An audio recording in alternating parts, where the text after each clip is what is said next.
Alors, dans l'exercice 54, on vous donne le produit scalaire ABAC, on vous dit qu'il vaut 10, et on vous demande de calculer d'autres produits scalaires. Alors, on voit que les lettres qui sont utilisées dans les vecteurs des produits scalaires qu'on vous demande de calculer sont quand même les mêmes qu'ici. Simplement, elles ne sont pas forcément dans le même ordre. Donc l'idée, c'est de réexprimer ces produits scalaires en fonction de celui-ci pour arriver à en déduire la valeur des nouveaux produits scalaires. Donc là, par exemple, on a le vecteur AB, comme dans le premier produit scalaire, mais par contre, on n'a pas le vecteur AC, on a le vecteur CA. Mais on sait que le vecteur CA, c'est l'opposé du vecteur AC. Donc, on a vu dans le cours que dans ce cas, eh bien, ce produit scalaire-là, il était égal à moins le produit scalaire AB, AC. Le moins, on peut le passer devant. Et donc, du coup, ce produit scalaire sera égal à moins 10, l'opposé du produit scalaire ABAC. Même chose ici, sauf que c'est le premier vecteur qui est écrit dans l'autre sens. Donc là, BA, on sait que c'est moins AB. Donc, le produit scalaire BAAC, c'est la même chose que le produit scalaire moins AB AC. Et donc, ce sera lui aussi l'opposé du produit scalaire ABAC, c'est-à-dire moins 10 également. Ensuite, le troisième, bah là, on a carrément les deux vecteurs qui sont écrits à l'envers. Donc, le vecteur BA, je le réécris moins AB. Le vecteur CA, je le réécris moins AC. Et là, j'ai moins et moins, donc ça s'annule. Donc en fait, ce produit scalaire va être égal au produit scalaire ABAC, donc va être égal à 10. Ensuite, dans la question 2, même chose, on vous donne deux nouveaux produits scalaires, il faut les exprimer là aussi en fonction du produit scalaire ABAC pour arriver à les calculer. Donc là, le vecteur BA, même chose, je vais le réécrire moins AB. Et puis ensuite, j'ai le vecteur 2AC. Donc là, ce que je vais faire, c'est que le moins et le 2, je vais les passer devant. Donc moins 2 AB AC. C'est-à-dire que ça va nous donner moins 2 fois 10, c'est-à-dire moins 20 pour ce produit. Et puis là, c'est la même chose. Alors là, les vecteurs sont dans le bon sens, donc j'ai rien à toucher, sauf que le 3 et le 4, je vais les passer devant. Donc ça fait 3 fois 4, AB, AC. C'est-à-dire 12 fois le produit scalaire AB, AC. Et donc 12 fois 10, c'est-à-dire 120. Alors, deuxième exercice, on vous donne deux vecteurs U et V. On vous donne la norme du vecteur U, donc sa longueur, c'est 5. La norme du vecteur V, pareil, la longueur, c'est 6. Et puis, on vous donne le produit scalaire UV, qui est égal à 15. Alors, dans un premier temps, on vous demande de calculer le produit scalaire VU. Donc là, d'après le cours, hein, le produit scalaire VU, c'est la même chose que le produit scalaire UV. Donc, d'après l'énoncé, il est égal à 15.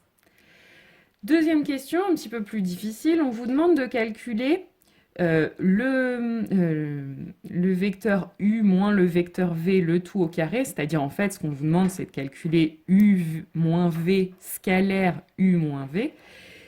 Et donc là en fait on reconnaît un petit peu une identité remarquable. L'identité remarquable, si je l'utilise, ça nous donne U au carré moins 2 UV au carré, UV plus V au carré.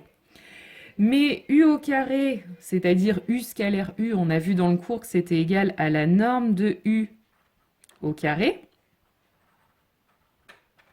Et même chose pour la V au carré, c'est V scalaire V, donc c'est égal à la norme de V au carré.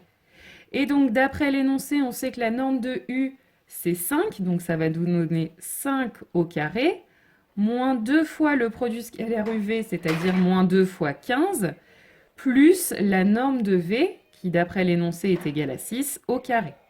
Et je calcule tout ça, et finalement je trouve 31.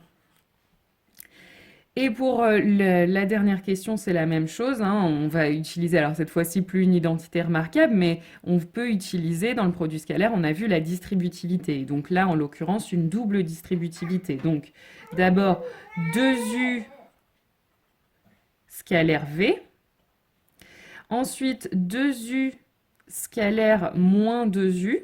Donc, tout de suite, je peux écrire moins 4u scalaire u. Ensuite, moins 3v scalaire v. Et puis, moins 3v fois moins 2u. Ça va donc me donner plus 6v scalaire u. Alors maintenant, je sais que uv est égal à 15, donc ça va me faire 2 fois 15, moins 4 fois, alors u scalaire u, on a vu que c'était égal à la norme de u au carré, c'est-à-dire 5 au carré, moins 3 v scalaire v, c'est-à-dire moins 3 norme de v au carré, c'est-à-dire la norme de v, on sait que c'est 6, donc 6 au carré, plus 6 fois VU. VU, on a vu tout à l'heure que ça faisait 15. Et donc, si je calcule tout ça, ça me fait moins 88. Alors, exercice 62, la première question vous demande simplement de calculer les coordonnées d'un vecteur AB. Donc ça, vous savez faire maintenant, mais bon, je le refais en détail une première fois.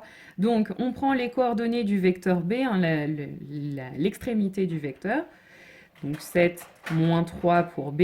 Et on soustrait avec les coordonnées de A. Donc là, moins 5, donc ça va me faire plus 5, moins 2. Et donc ça va nous faire 12, moins 5. Et donc j'ai refait la même chose pour les coordonnées du vecteur AC. Je ne détaille pas plus ici. Ensuite, on vous demande de calculer AB au carré, c'est-à-dire le produit scalaire AB. Donc, je vous rappelle, on multiplie les abscisses ensemble et on ajoute le produit des ordonnées ensemble. Donc là, c'est le même vecteur à chaque fois. Donc en fait, je vais faire 12 fois 12, donc 12 au carré, plus moins 5 fois moins 5, donc moins 5 au carré. Je calcule ça et je trouve 169. Maintenant, on vous demande en déduire la norme de AB. On sait que la norme au carré de AB, c'est le AB scalaire AB. On a vu dans le cours que ça, AB scalaire AB, c'était égal à la norme de AB au carré. Donc, du coup, si je veux juste la norme de AB, j'ai juste à prendre la racine carrée de 169. Et ça fait 13. Maintenant, on vous demande de faire le travail dans l'autre sens. On vous demande de calculer la norme de AC.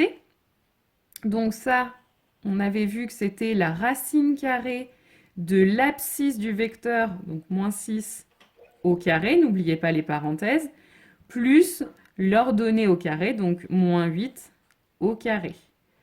On calcule ça, on trouve 10, donc la longueur AC est égale à 10.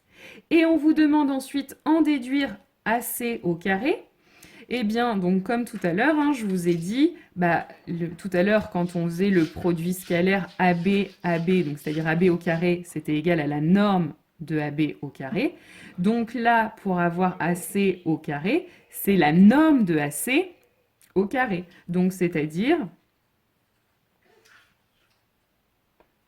ça va être 10 au carré, et donc ça va faire 100. Alors, pour finir l'exercice 68, on vous donne les coordonnées de 3 vecteurs, dont un, le vecteur W, dans lequel il y a une des coordonnées qui est inconnue, qu'on a appelée M, et on vous demande de déterminer justement ce réel M pour que les vecteurs U et W soient orthogonaux. Donc, on a vu dans le cours que U et V étaient orthogonaux si et seulement si le produit scalaire UW était égal à 0. Or, là, le produit scalaire UW, je vais pouvoir le calculer en utilisant la formule sur les coordonnées. Donc, je multiplie l'abscisse de U, qui est moins 5, par l'abscisse de W, qui est M. Et puis, j'ajoute le produit des ordonnées.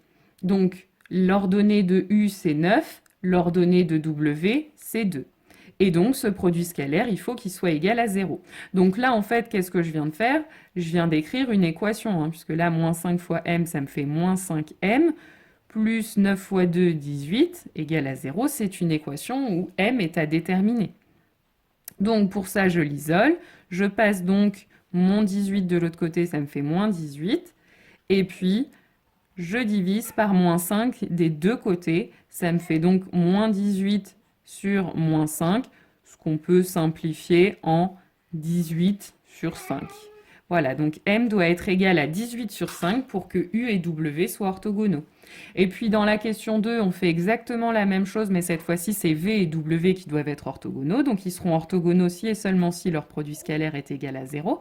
Le produit scalaire VW, je multiplie l'abscisse de V1 par l'abscisse de W qui est M et j'ajoute le produit des ordonnées. Donc l'ordonnée de V qui est moins 3 par l'ordonnée de W qui est 2, et ça doit être égal à 0. Donc là, 1 fois M, ça fait M, moins 3 fois 2, ça fait moins 6, donc M moins 6 doit être égal à 0, c'est-à-dire M doit être égal à 6.